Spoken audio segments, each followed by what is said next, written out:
Cet échec, c'est celui de division. Division politique d'une part au sein du Parti conservateur européen, qui a marqué le dissensus de plusieurs de ses leaders sur ce qui avait pu être prêt à gré. Nous allons donc poursuivre le travail et les concertations d'ici demain, nous retrouver à 11 h et je suis confiant sur le fait que nous aurons un accord sur cette voie et nous allons y travailler. Notre crédibilité est profondément entachée avec ces réunions trop longues qui n'aboutissent à rien.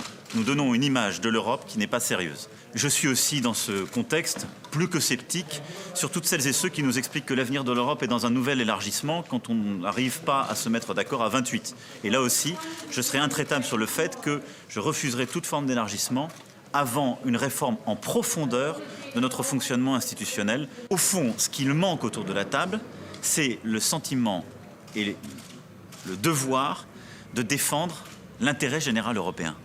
On a vu ce qui ne fonctionnait pas aujourd'hui, ça n'est pas la peine de le répéter, on a vu les schémas qui bloquaient. Donc il faut revenir demain avec un ou deux scénarios très concrets, les avoir préparés. Les consultations de cet après-midi, de la soirée seront absolument critiques.